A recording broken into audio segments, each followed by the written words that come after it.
ଓଡ଼ିଶା ନିଯୁକ୍ତିରେ ସମସ୍ତଙ୍କୁ ସ୍ୱାଗତ। ଏହି ଚ୍ୟାନେଲରେ ପ୍ରତିଦିନ ନିଯୁକ୍ତି ଖବର ବିଷୟରେ ବୁଝିପାରିବେ। ତେଣୁ ଚ୍ୟାନେଲକୁ ଏବେ ହିଁ ସବସ୍କ୍ରାଇବ କରନ୍ତୁ। ତେବେ ଚାଲନ୍ତୁ ଜାଣିବା ଆଜିକା ନିଯୁକ୍ତି ଖବର ବିଷୟରେ।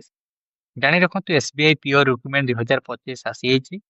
Organisation name State Bank of India ବା ଏସ୍ବିଆଇ ରହିଛି। ଟାଇପ୍ ଅଫ୍ ଜବ୍ ପରମାନେଣ୍ଟ ରହିଛି। କ୍ୟାଟେଗୋରୀ ସେଣ୍ଟ୍ରାଲ ଗଭର୍ଣ୍ଣମେଣ୍ଟ ଜବ୍ ରହିଛି। Name of the post probationary officer ବା ପିଓ ରହିଛି।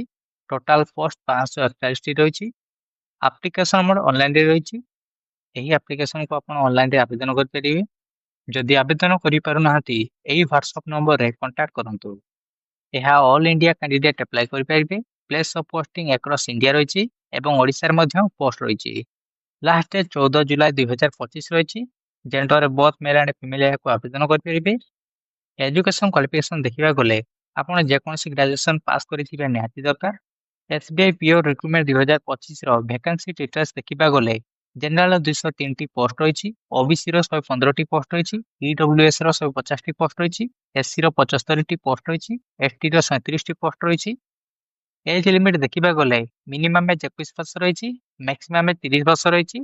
ଏଜ୍ ରିଲାକ୍ସେସନ ଦେଖିବାକୁ ଗଲେ ଓବିସି ଷ୍ଟୁଡେଣ୍ଟମାନଙ୍କ 3 ବର୍ଷ ରହିଛି। ଏସ୍ଟି ଏସ୍ସି ପିଡବ୍ଲ୍ୟୁଡି ମାନଙ୍କର 5 ବର୍ଷ ରହିଛି। ଏକ୍ସ ସର୍ଭିସମ୍ୟାନ ମାନଙ୍କର 5 ବର୍ଷ ରହିଛି। ପିଡବ୍ଲ୍ୟୁଡି ପ୍ଲସ୍ ଏସ୍ସି ଏସ୍ଟି ମାନଙ୍କର 15 ବର୍ଷ ରହିଛି।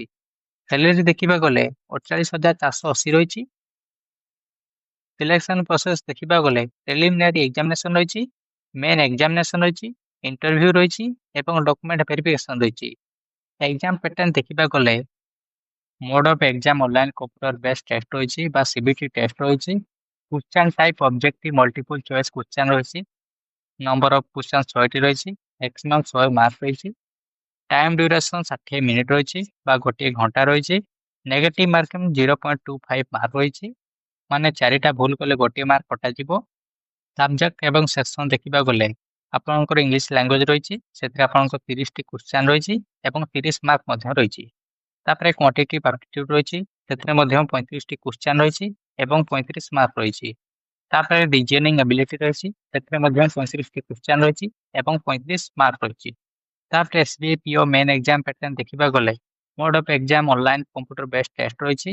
କ୍ୱେଶ୍ଚନ୍ ଟାଇପ୍ ଅବଜେକ୍ଟିଭ ଆଣ୍ଡ ଡେସ୍କ୍ରିପ୍ଟିଭ ରହିଛି। ଟାଇମ୍ ଡ୍ୟୁରେସନ 3 ଘଣ୍ଟା ରହିଛି। ଅବଜେକ୍ଟିଭ 2 ଘଣ୍ଟା 40 ମିନିଟ୍ ଏବଂ ଡେସ୍କ୍ରିପ୍ଟିଭ 20 ମିନିଟ୍ ରହିଛି। ନେଗେଟିଭ ମାର୍କିଂ 0.25 ମାର୍କ ରହିଛି। ଅବଜେକ୍ଟିଭ ସିଲେକ୍ସନ ଦେଖିବାକୁ ଗଲେ ରିଜନିଂ ଆଣ୍ଡ କମ୍ପ୍ୟୁଟର ଆପ୍ଟିଟ୍ୟୁଡରେ 45ଟି କ୍ୱେଶ୍ଚନ୍ ରହିଛି ଏବଂ 60 ମାର୍କ ରହିଛି। ତାପରେ ଡାଟା ଆନାଲାଇସିସ୍ ଆଣ୍ଡ ଇଣ୍ଟରପ୍ରିଟେସନରେ 35ଟି କ୍ୱେଶ୍ଚନ୍ ରହିଛି ଏବଂ 60 ମାର୍କ ରହିଛି। ତାପରେ ଜେନେରାଲ ବା ଇକୋନୋମି ବା ବ୍ୟାଙ୍କିଂ ଆୱାରନେସ୍ ରହିଛି। ଏଥିରେ 40ଟି କ୍ୱେଶ୍ଚନ୍ ରହିଛି ଏବଂ 40 ମାର୍କ ରହିଛି। ତାପରେ ଇଂଲିଶ ଲାଙ୍ଗୁଏଜ ରହିଛି। ଏଥିରେ 35ଟି କ୍ୱେଶ୍ଚନ୍ ରହିଛି ଏବଂ 40 ମାର୍କ ରହିଛି। ତେବେ ଟୋଟାଲ ଅବଜେକ୍ଟିଭ କ୍ୱେଶ୍ଚନ୍ ରହିଛି 155 ଏବଂ 200 ମାର୍କ ରହିଛି। ଏବଂ ଡିସ୍କ୍ରିପ୍ଟିଭ ପେପରର ଏସେ ରାଇଟିଂ ଏବଂ ଲେଟର ରାଇଟିଂ ରହିଛି। ଏଥିରେ 2ଟି କ୍ୱେଶ୍ଚନ୍ ରହିଛି। ତା ସହିତ 25 ମାର୍କ ରହିଛି। ଆପ୍ଲିକେସନ ଫି ଦେଖିବାକୁ ଗଲେ ଜେନେରାଲ କ୍ୟାଣ୍ଡିଡେଟ୍ ମାନଙ୍କର 750 ଟଙ୍କା ରହିଛି। ଇଡବ୍ଲ୍ୟୁଏସ୍ ମାନଙ୍କର 750 ଟଙ୍କା ରହିଛି। ଓବିସି ମାନଙ୍କର 750 ଟଙ୍କା ରହିଛି। ପିଏଚ୍ଡି ମାନଙ୍କର ଫ୍ରି ରହିଛି ଏବଂ ଏସ୍ସି/ଏସ୍ଟି ମାନଙ୍କର ଫ୍ରି ରହିଛି। ଆପ୍ଲାଏ ଷ୍ଟାର୍ଟ ଡେଟ୍ 24 ଜୁନ୍ 2025ରୁ ଷ୍ଟାର୍ଟ ହେଇଯାଇଛି। Apply last date 14 July 2025। ଯେଉଁମାନେ ଏହି ପୋଷ୍ଟରେ ଆବେଦନ କରିବାକୁ ଚାହୁଁଛନ୍ତି ibpsonline.ibps.in ସାଇଟ୍ରେ ଯାଇ ଆବେଦନ କରିପାରିବେ କିମ୍ବା ଯେଉଁମାନେ ଆବେଦନ କରିପାରୁନାହାନ୍ତି ଏହି ହ୍ୱାଟ୍ସଆପ୍ ନମ୍ବରରେ କଣ୍ଟାକ୍ଟ କରନ୍ତୁ।